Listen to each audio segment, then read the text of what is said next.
Hello friends, नमस्कार, जय जगन्नाथ। आज आमर चूल्ही रे घर हिसाब से तो कम तेल मसला प्रस्तुत करवा अंडा आलू तरकारी बा अंडा आलू झोल। प्रथमे मु चूल्ही बसै नहीं पतरी जाल आमर ता भितर कढ़ा गरम हो सारापर अल्प तेल पकईकी तापर टिके हलदी पकईकी मु किछि डांगे नेली। डांगेबार कारण होउची खुसुंटा को चारिआडे मारिदेने आमर अंडाटा जो आउ लागबनी कढ़ार केवल ही तेलर लागिकी से भारी आसब कौन असुविधा हेनी। से टिके हलदी पकईदेने अंडाटी आमर जो धला अंश अच्छी से लाल लाल होगी भारी आसे। से सब बेले तेलर टिके हलदी देकी मो अंडा को भाजे। यहाँ हूँ मो प्रस्तुतिर मुझे तैयारी करछि। आपण मानकर कौन सब किमिति रोषेई करथिबे कमेंट माध्यम निहाती कहबे।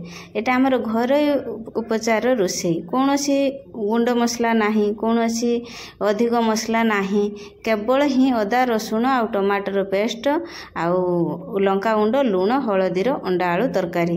आपण माने देखंतु मोर अंडा हेगला परे मु खोली आने पर अल्प टिके तेल देकी मसला कषिया प्रस्तुत करनी। मसला कषिबा हेने तेल गरम है, तेल गरम हो सारा भितर आमर आगे तेजपत्र पकेबा। तेजपत्र ही तरकार बहुत किसी स्वाद आने। सब आमर कौन सी गुंड मसला मु पकाउना। बर्तमान मोर तेजपत्र होगला पर मुझे कटा पियाज देनी। कटा पियाज को अल्प माने दे सारा पर अल्प के ताकू डांगे देली, नदेना पुड़ीजीव।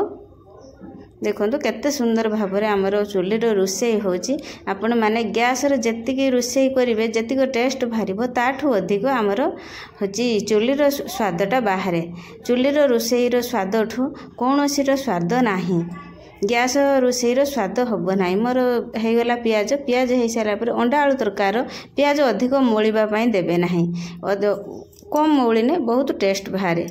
आमर पियाज मौड़ी गले टेस्ट बाहर। तापर मोर मसला प्रस्तुत हो जाता। मसला भी मु ग्राइंडिंग करके रखीदेनी ताकू मु कषिदेनी भल भाव में मसला होची।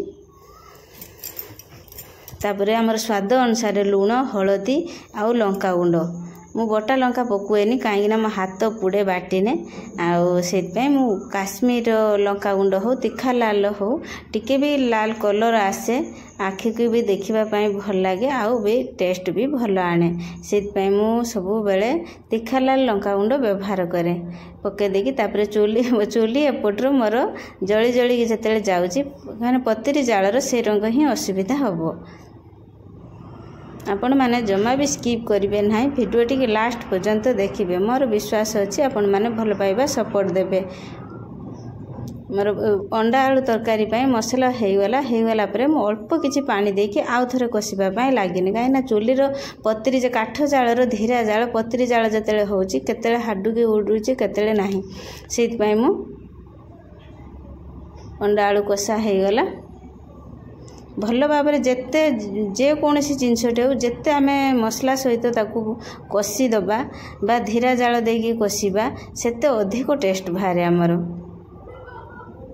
एना आमर गुंड मसलार स्वाद बाहरे किंतु पेट को बहुत खराब, देह पाई भी बहुत खराब, गैस्ट्रिक भी असुविधा होबार चांस अच्छी, गैस बाहर चांस अच्छी। से सब बेले आमर घर उपचार मसला प्रस्तुत करिकी रोषेई करिकी खाइले आम देह सुरक्षित रहिबो। देखो केते सुंदर भाव में आमर अंडा आलू कषा हो जाइए। जी भी झोल न खाइबे भी गरम भात न खाइबे जदि कषा खाइबापी भल पाइबे यही रंग कषा होता ओल्हे आणिके रुटीर खातु बहुत टेस्ट लगे भी भातर खातु टेस्ट लगे। किंतु मोर आज झोल हबार अच्छी अंडा आलू झोल हेने आमर गरम भात सहित अंडा आलू तरकार माने रोषेईटा चली।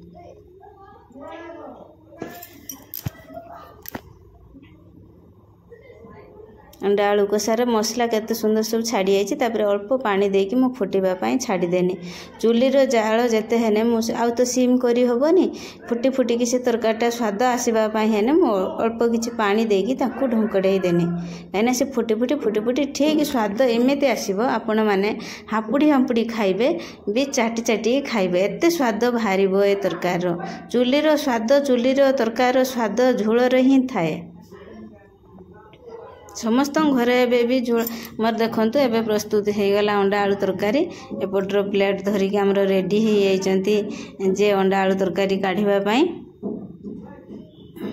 ମୁଁ 5टा अंडार तरकारी बनई थी मोर एबे मु देखे दूची आपनको केते सुंदर पतला पतला झोल जम्मा भी अधिक मसला नाही देखंतु केते सुंदर भाबरे मोर अंडा आलू तरकारी हे जाईची झोल देखंतु केते सुंदर पतला भाबरे हेची एई रंग घरोई उपचार रे बनैकी खातु बहुत टेस्ट लागिबो मोर विश्वास अछि आपण माने वीडियो टी बहुत भल पाइबा देबे सपोर्ट देबे भी एई रंग रोषे करिकी घरोई खाइबे घरोई प्रस्तुति अंडा आलू तरकारी।